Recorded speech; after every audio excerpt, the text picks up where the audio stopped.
Good morning, Matt. Good to see you. Congratulations on your new appointment as Managing Director of RA. It must be a strange time. Well, thank you very much, Chris. It's fantastic to be here, and it is indeed a challenging time. I think one of the most challenging things is the fact that it's been difficult to familiarise myself with the team and the venues at this time, owing to ongoing kind of lockdown restrictions. But I'm hoping we'll get through that sometime soon. Yeah, it's not easy, is it? And actually, look, the roadmap out at the moment must be quite complex as well, isn't it? I'd say so. Yes. In my mind, from an RA group perspective, we have kind of we have technically three very different businesses that all have a similar background to wanting to provide exceptional service to our customers. But if you just look at where we are at the moment from a lockdown perspective, what I would say is we have two business types. We have the food service market, which looks to incorporate catering, reception, and/or hospitality. And then with RA venues, we have the venues and the visitor attractions. Very generally, and if you look at the food service market, from the customers that we've spoken to, we believe that about 60% of their workforce hope to be back in the business by the very, very end of the summer. So very broadly, it's a pretty slow burn back to work. Volumes, principally in London, sit around 10 to 12% of what they would have historically sat at. And as a result, we've had to learn different skills as a consequence of that and our desire to provide a service. If you move to the second segment, which is what we'll call venues and visitor attractions, the view very broadly is that there will, without question, have been some pent-up demand as a consequence of lockdown. And we're really hoping that we'll see some of that demand in and around Easter. I think it's important to recognise that if and when people do return to that space, how they will want to interact with us will be marginally different to how it might have historically been. And we saw evidence of that in the summer when people's motive to buy sat around strong hygiene factors as opposed to anything else. I think from a C&E perspective, so a conferencing and events perspective within the venues and day visitor attraction, I think we'll also see demand, but I think we'll see a slower return of demand from the corporate market and perhaps a greater level of interest from the leisure or the event market by comparison. Yeah, look, it's really interesting, isn't it? So if you're looking for 60% return by late summer, you're probably looking at for this year, we're probably looking at about 30-40% really of normal business this year, and then hopefully returning to something proper next year. Is that fair? Yeah, I definitely say something like that. And I think when people do return, they will look to trade or engage with us in a slightly different way. I mean, what have we learned during lockdown? Well, first thing I think is a lot of employers sent their employees home at the first lockdown, and they learned that business continued. So there's a greater degree of trust between employee and employer than ever before, which I think is really exciting. I think the second thing to say is that activation around digital platforms and technology has never been more important because it's technically kept us alive during this time. So I think that will definitely stay with us moving forward. And as a consequence of that, of the customers that we're talking to, they're suggesting that there is no longer a requirement for an employee to come to work just to answer telephone calls or emails. They can technically do that at home, but when they do come into the workplace, perhaps on a Tuesday, Wednesday and Thursday, they will work longer hours than ever before. They will principally be there to collaborate. And so they'll want different utilization of space, and they'll quite possibly work longer hours. There'll also be a greater requirement to collaborate through food and drink. So as a result, the provision of a quality offer will be of paramount importance.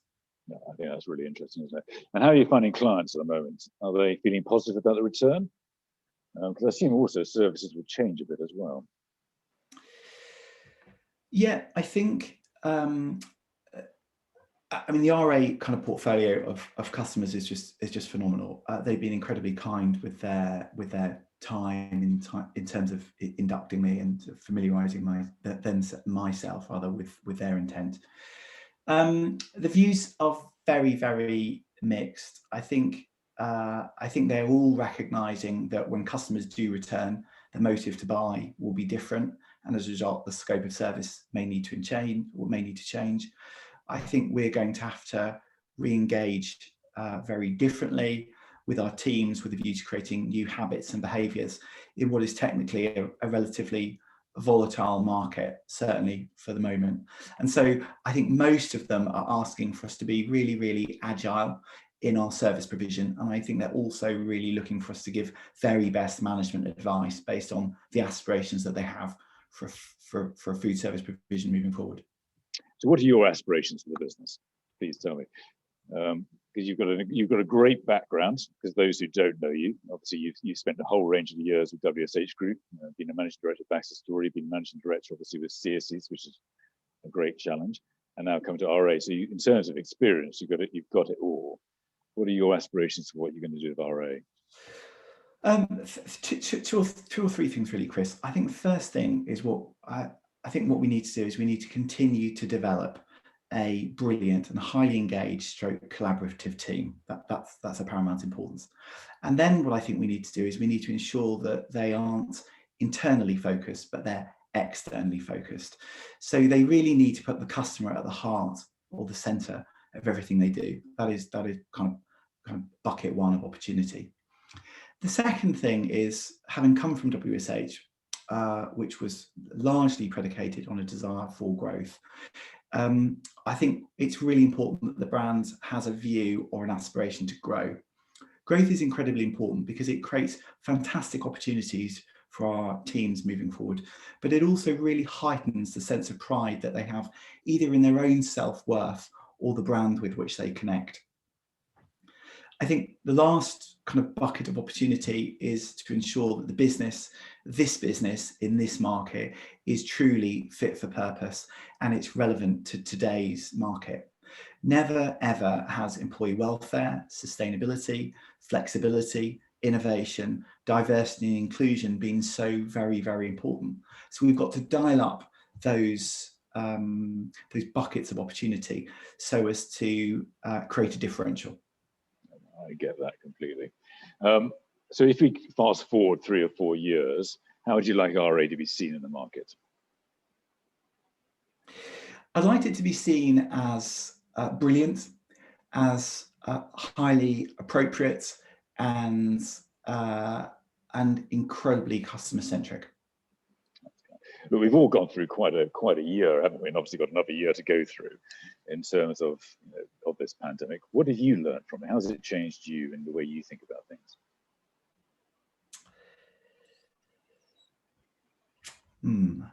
I think very broadly, the impact for me personally, the impact that COVID has been far greater than we first surmised. I remember, middle to the end of March, working pretty tirelessly in, needing to make people redundant or put them on furlough as a consequence of a period of uncertainty.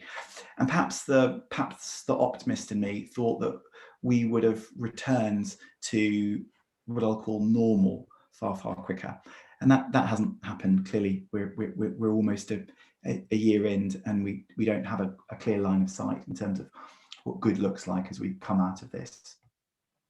But one of the things I've been really quite surprised by is the enthusiasm and the energy which customers have taken to being open to change. And as a result, we've seen a disproportionate amount of change than we would ordinarily have done in a year's worth of what I'll call normal food and service provision. And that, I think, is quite exciting. We really have pushed a number of initiatives through, and they're being well received. Leadership's obviously been under the cosh pre-pandemic. Everyone was saying leaders had lost trust. I think one of the interesting things here, as you rightly pointed out earlier, is that leaders and employees have kind of found a new bond as well. So tell me about Matt Thomas, the leader. Who was Matt Thomas, the leader? Well, it's a subject very, very close to your heart. I've been reading some of the stuff that you've been sharing with the broader community. So this is a really fantastic kind of subject matter. I would say that never has good leadership been more important. Never. That doesn't mean there is a requirement for us to be dictatorial. Far from it. That isn't what good leadership looks like. It means that never before has it been more important to listen, to collaborate, to communicate our intent, to work on common and clearly defined objectives. That's what leadership is.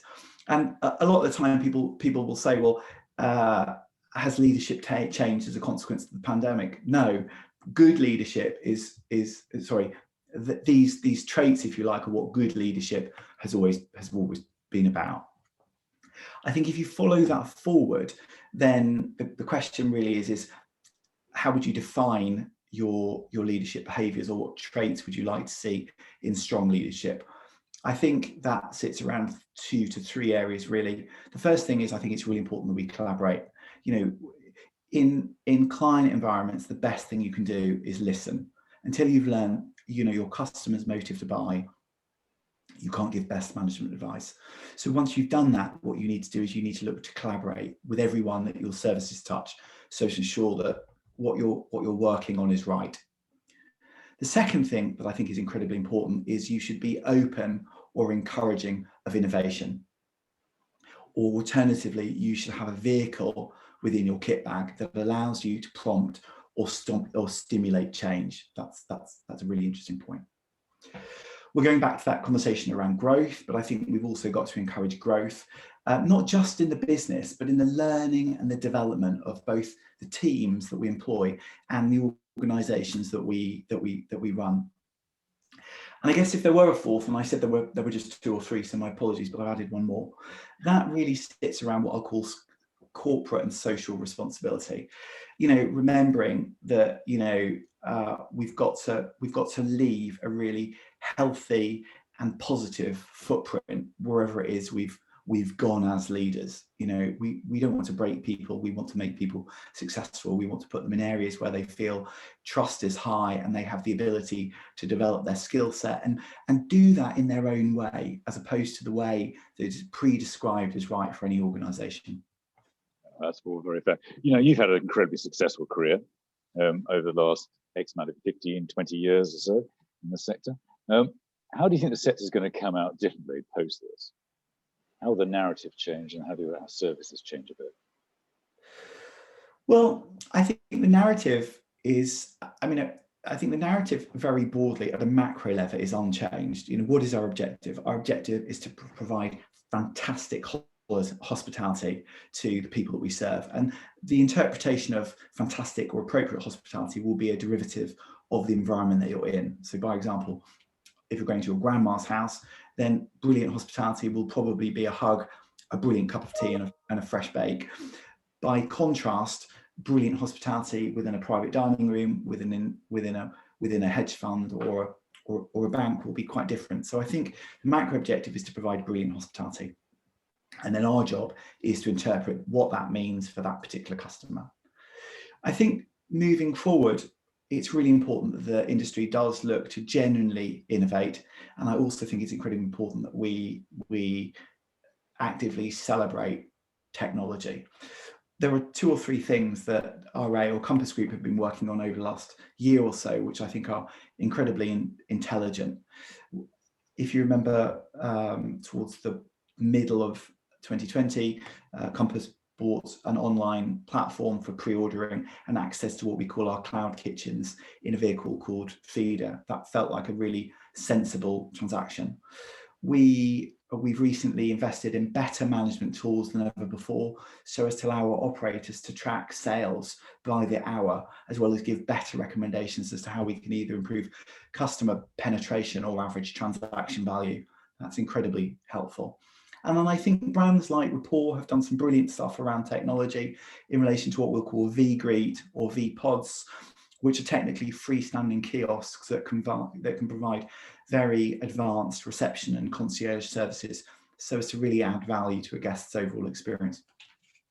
Yeah, I mean, Rapport always innovate, doesn't he? Greg, give him credit. He's always looking to innovate. He's fantastic. He's absolutely fantastic, and he's been an incredible supporter, and he has a very loyal and committed team that sit behind him. So we must definitely celebrate that. But I think we must also look as a group of businesses to collaborate so that we can see some of that benefit across all of the estate.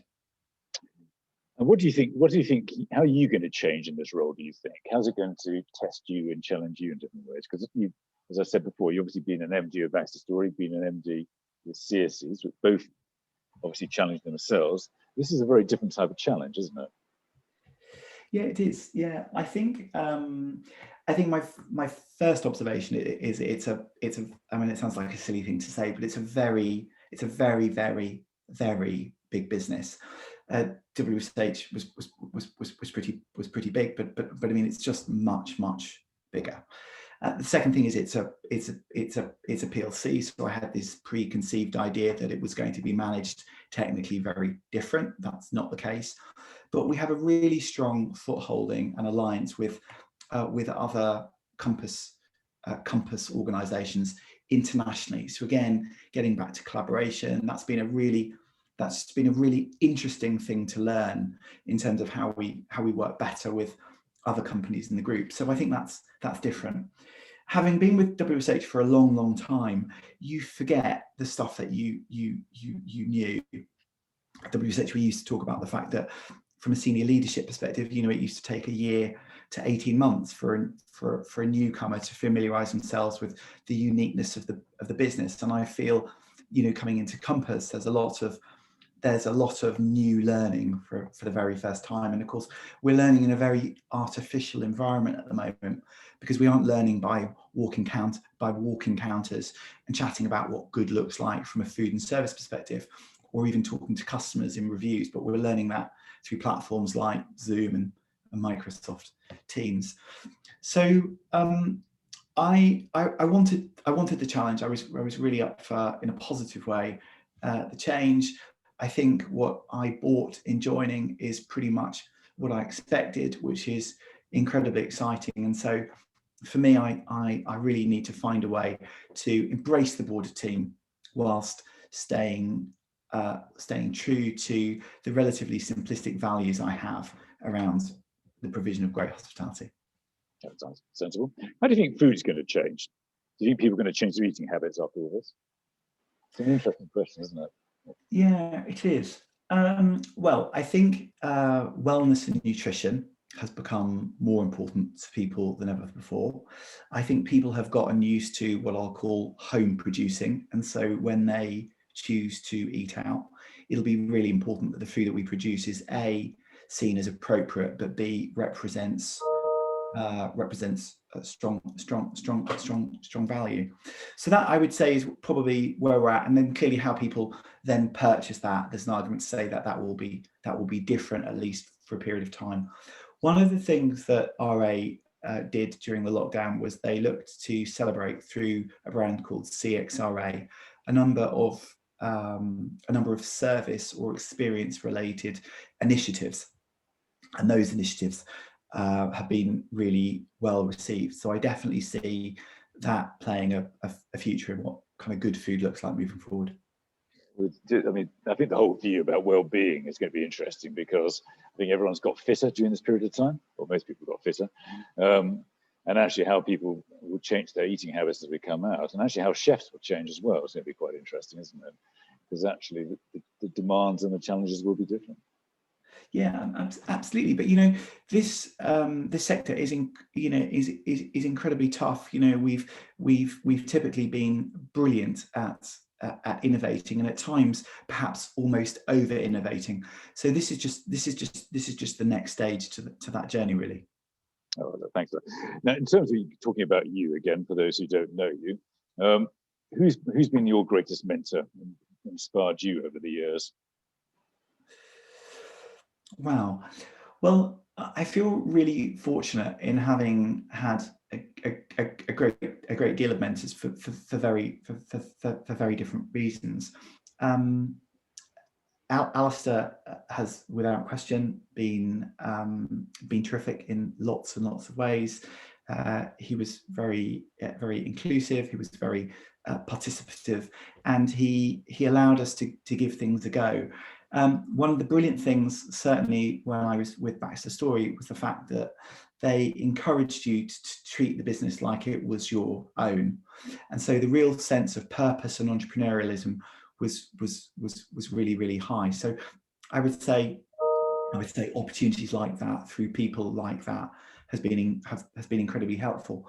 But you know, so too has people have things like, working with people like Monica Galetti, John Campbell, by example, how they've looked at things. Their approach has been really interesting.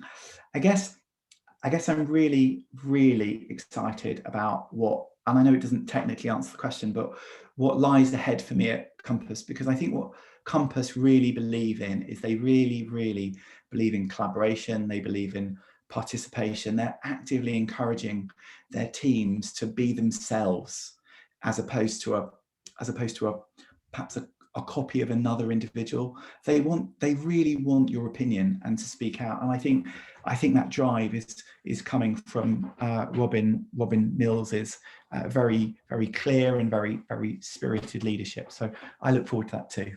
No, it's interesting, isn't it? And I do think the sector is changing. I think it's becoming much more open and collaborative in how it looks at things, which actually I think opens a whole new chapter for the sector, which could be very exciting. Yeah, I agree. So, last hopes. Any things that worry you, particularly concern you about what we're about to face or what we're going through at the moment? The only worry I have is, and I mean it's an artificial worry, is being like this indefinitely. We've all had to learn different skills at different times. It's been incredibly difficult. The resilience that we've had in people has been phenomenal. So I guess my only concern is staying like this indefinitely, because I think the environments that we're in, certainly for good quality hospitality providers, is an artificial bubble, and we've got to get back to doing what we do best as quickly as we can. Yeah, look, I agree on that. Look, Matt, I wish you every success in the role. Thank you for your time today. That's really kind of you, Chris. Thank you for giving us the opportunity to chat. No, my pleasure.